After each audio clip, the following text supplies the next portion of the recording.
السلام علیکم ورحمۃ اللہ وبرکاتہ۔ ناظرین، میں کبھی کبھار آپ سے اس گھر اور اس گھر کے ارد گرد کے کھیتوں کے مناظر سے بات کرتی ہوں۔ جی، یہ میرے والد صاحب کا گھر ہے۔ اللہ عز و جل آپ کی زندگی میں، آپ کی صحت میں، قوت میں اور دین کے کاموں میں، نیک اعمال میں برکت نصیب کرے۔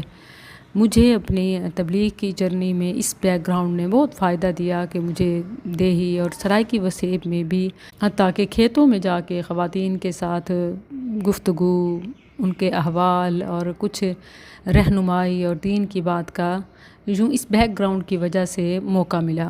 جو جہاں رہتا ہے وہیں پہلے دین کا، نیکی کا، خیر کا کام کرے۔ اصلاح ذات اور ارد گرد سے شروع ہوتی ہے۔ اسی لیے اللہ تعالیٰ نے وَأَنذِرْ عَشِيرَتَكَ الْأَقْرَبِينَ۔ میں دیکھ رہی تھی کہ پچھلے کچھ دنوں سے، بلکہ عید الاضحیٰ کے بعد سے ہی جیسے گوشت عام ہوا تو سبزیاں ماند پڑ گئیں، اداس ہو گئیں، اور خاص طور پر بھنڈی جو کہ اس موسم میں سبزیوں کی ملکہ ہے اور بادشاہوں کی مرغوب غذا ہے، اور کیسے نہ ہو کہ اللہ تعالیٰ نے اس میں اتنی غذائیت، افادیت اور صحت رکھی ہے، زندگی میں کتنی معاونت دیتی ہے۔ لیکن افسوس کہ ہمیں ہاتھ پہنچانے والے، میں نے باقاعدہ یہاں خواتین کے انٹرویوز لیے، ابو جان ذمہ دار ہیں، ان سے اس حوالے سے گفتگو کی کہ کس طرح مزارعات پہ، ٹھیکے پہ زمینوں کو دیا جاتا ہے۔ جو کاشتکار ہے بیسیکلی اس کی تو اپنی زمین ہی نہیں ہوتی، وہ بیج کس طرح کتنا خریدتا ہے، کتنے میں جا پڑتا ہے، پھر اس کی ایک پورا فصل کا سیزن محنت ہوتی ہے، جس میں پانی خرید کے لگانا۔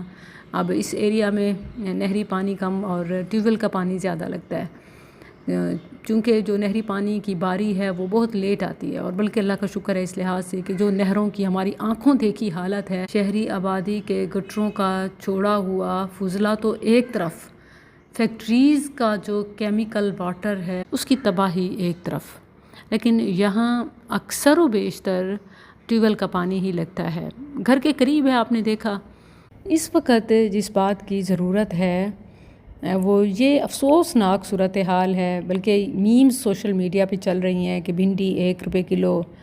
یہ انتہائی ہارٹ ٹچنگ اور دل کو دکھانے والی بات ہے۔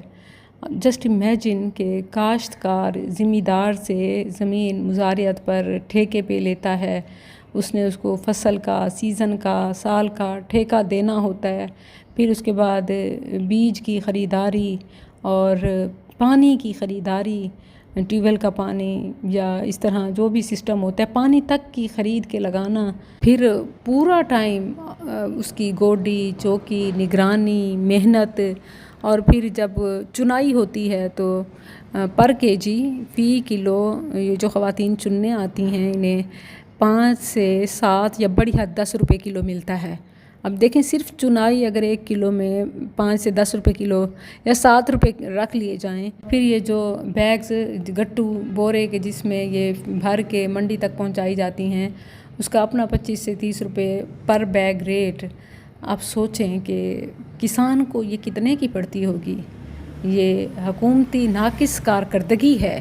مطلب ساری ریلیف آپ نے سبزیوں یا خوراک پہ اس طرح لگانی ہے کہ غریب کا ہی گلا گھونٹنا ہے۔ دوسری طرف جو اغیار کے اختیارات ہیں یا انٹرسٹ ہیں، ان پہ کھلی چھوٹ ہے۔ آخر کسان کو، مزدور کو، ایک محنتی خاتون کو جو کھیتوں میں آتی ہے اور پھر اس صورتحال سے گزرتی ہے، دوچار ہوتی ہے، تو بتائیں کہ آخر ان سب کو ان کا جائز حق کیوں نہیں ملتا؟ جب پہلے تو یہ کسی ایک سبزی یا پھل کے ساتھ ہوتا تھا، اور اب تو سیزن کے ہر پھل کے ساتھ، پچھلے دنوں گوبھی کا معاملہ ہو، پھر اسٹرابری کا۔ اچھا، وقتی طور پہ تو بڑی خوشی ہوتی ہے کہ اتنی سستی ہو گئی اور ہمارے مزے، اور پھر اب جو مرضی کریں، میڈیا کو ایک نیا ٹاپک مل جاتا ہے، ولاگز ہوتے ہیں، مگر اصل بات نہیں ہوتی۔ اور یہ نئی بات نہیں ہے، برسوں سے اسی طرح ان کا استحصال ہو رہا ہے۔ اب ہمیں اس پر صرف بات نہیں، قدم اٹھانے کی ضرورت ہے۔ ہم اس کے حل کی بات کریں۔ آخر کسان کو اس کا حق کیسے ملے؟ اس کا حل بھی ہمارے ہی ہاتھ ہیں۔ منڈیوں تک کسان کی براہ راست رسائی ہو، مڈل مین کم سے کم ہوں، حکومت ہر فصل کے لیے خود قیمت مقرر کرے، اور کسان کو نقصان کا کوئی خوف نہ ہو۔ دیہات میں کسان بازار بنائے جائیں جہاں عوام براہ راست خریداری کرے تاکہ ڈائریکٹ فائدہ کسان اور ہماری اس فیلڈ زراعت کو ہو. اور اس طرح یورپ میں ہو رہا ہے. شہری لوگ دیہات آتے ہیں بلکہ آرگینک کے نام پہ اور ڈائریکٹ سیلف پکنگ کے نام پہ زیادہ چارج کرتے ہیں. ہمارے یہاں یہ کلچر کیوں نہیں انٹروڈیوس کرایا جاتا؟ پھر کسان کو بیسک زرعی علم دینا تاکہ زمین سے وہ اچھی سے اچھی بہتر سے بہتر پیداوار حاصل کر سکے. پاکستانی معیشت کا زیادہ تر انحصار اور استفادہ زراعت سے کیا جا سکتا ہے. یہ ہمارے لیے نبض ہے. But the sad irony is the ones feeding the nation often sleep hungry. جو قوم کو کھلاتے ہیں وہ خود بھوکے سو جاتے ہیں. کیا یہی انصاف ہے؟ If Pakistan is built on agriculture, then why is the farmer still struggling? انہیں ہماری ہمدردی نہیں حل چاہیے. اللہم بارک لنا فی زرعنا وارزقنا رزقا طیبا مبارکا.